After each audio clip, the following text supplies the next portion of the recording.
Praise the Lord, hallelujah. പ്രിയമുള്ളവരെ,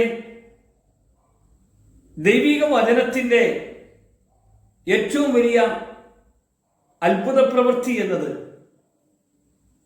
യേശുവിനെ കർത്താവാണെന്ന് നമുക്ക് തെളിയിക്കുവാൻ തക്കവണ്ണം അഭിഷേകത്തിന്റെ തലത്തിലേക്ക് നമ്മൾ കടന്നു വരണമെന്നാണ് ദൈവം ആഗ്രഹിക്കുന്നത്. വിശുദ്ധ പൗലോസ് യഹൂദന്മാരുടെ അടുക്കലേക്ക് കടന്നു എന്ന് പൗലോസ് പറഞ്ഞൊരു കാര്യമുണ്ട്. മേൽക്കുമേൽ ശക്തി പ്രാപിച്ചിട്ട് യേശു തന്നെ ക്രിസ്തു എന്ന് തെളിയിച്ചു. ദമാസ്കസിൽ പാർക്കുന്ന യഹൂദന്മാരെ മിണ്ടാതെയാക്കി. ഇവിടെയാണ് ദൈവത്തിന്റെ ഒരു വലിയ പ്രത്യേകത കാണാൻ കഴിയുന്നത്. ഇത് തെളിയിച്ചു കൊടുക്കണ്ടേ? ഞാൻ യേശുവിൽ വിശ്വസിക്കുന്നുണ്ട്. വിശ്വസിച്ചാൽ എല്ലാവരും അങ്ങനെ പല വിധത്തിലും വിശ്വസിക്കുന്നുണ്ടല്ലോ. അതുപോലെയല്ല പ്രിയമുള്ളവരെ, ഈ അഖിലാണ്ടം ഉണ്ടാക്കിയ യഥാർത്ഥ ദൈവത്തെ നമ്മൾ വിശ്വസിക്കുമ്പോഴുണ്ടല്ലോ, ആ വിശ്വാസം ജീവിതം നമ്മുടെ ജീവിതത്തിൽ അത് തെളിയിച്ചു തരുന്ന അല്ലെങ്കിൽ തെളിയിച്ചു കൊടുക്കാൻ പറ്റുന്ന വിധത്തിലേക്കുള്ള ഒരവസ്ഥ പൗലോസിനുണ്ടായിരുന്നു.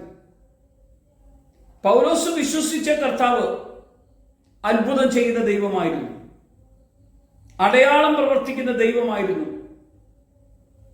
ഇതേപോലെ ദൈവസഭയെ ഉപദ്രവിച്ച പൗലോസിനെ പോലെയുള്ള മനുഷ്യനെ മാനസാന്തരപ്പെടുത്തിയ ദൈവമായിരുന്നു.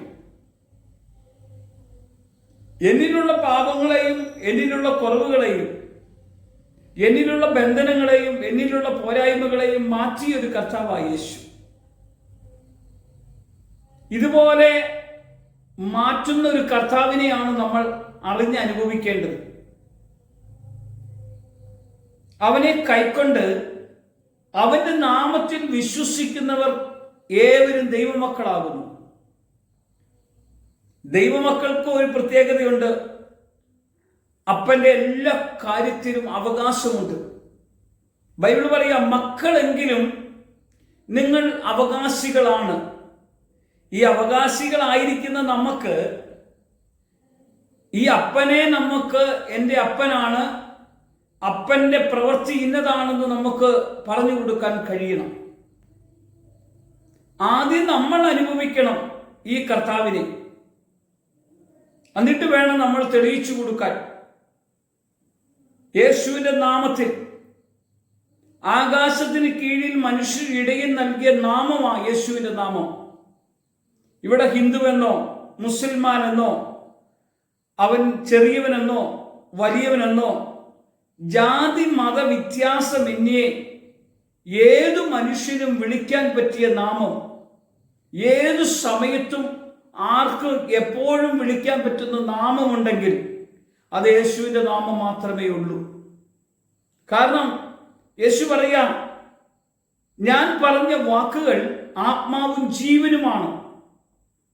യേശു പറഞ്ഞ വാക്കുകൾ ജീവനാണെങ്കിൽ നമ്മുടെ ജീവിതത്തിൽ യേശു ക്രിസ്തു ദൈവമാണെന്ന് നമ്മുടെ അകത്ത് തെളിയുവാൻ അല്ലെങ്കിൽ അത് വെളിപ്പെടുത്തുവാൻ തക്കവണ്ണം പ്രവർത്തിക്കുന്ന ഒരു കർത്താവാണ് നമ്മുടെ കർത്താവ്.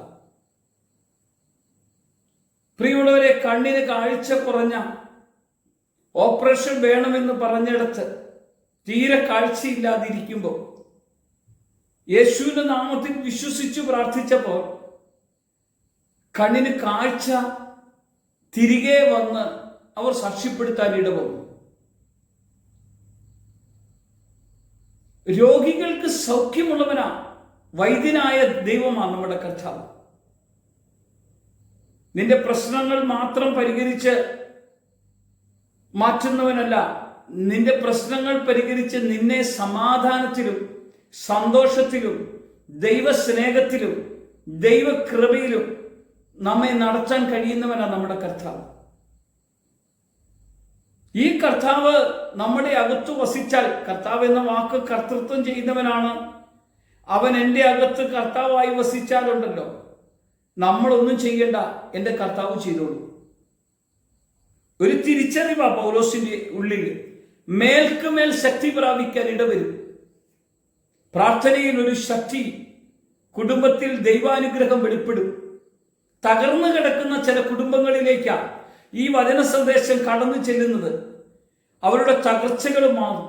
രാത്രി ഉറക്കമില്ലാതെ ഒത്തിരി ഭാരപ്പെട്ട് വിഷമിച്ച് ടാബ്ലറ്റൊക്കെ എടുക്കുന്നവർ, മരുന്ന് കഴിക്കുന്നവർ, നിങ്ങൾ യേശുവിനെ ഒന്ന് കർത്താവാണെന്നൊന്ന് ഏറ്റു പറഞ്ഞൊന്ന് പ്രാർത്ഥിച്ചേ. നിങ്ങൾക്ക് സുന്ദരമായി ഉറങ്ങാൻ കഴിയും. എൻ്റെ നീതിമാൻ ഉറക്കത്തിലും കൊടുക്കും, ഉറക്കവും കൊടുക്കുന്ന ഒരു ദൈവമാണ് നമ്മുടെ കർത്താവ്. യേശു കർത്താവാണെന്ന് നമ്മൾ അനുഭവിച്ചറിയണം പ്രിയമുള്ളവരെ. നമ്മൾ വെറുതെ പ്രാർത്ഥിച്ചാൽ പോരാ, യേശു ദൈവമാണെന്ന് നമ്മൾ അനുഭവിക്കണം. അപ്പോഴേ നമുക്ക് മനസ്സിലാവുള്ളൂ യേശു ആരാണ് എൻ്റെ ജീവിതത്തിൽ. ഒരു നിമിഷം നമുക്ക് പ്രാർത്ഥിക്കാം. യേശു ആരാണെന്ന് അറിഞ്ഞു വേണം പ്രാർത്ഥിക്കാൻ.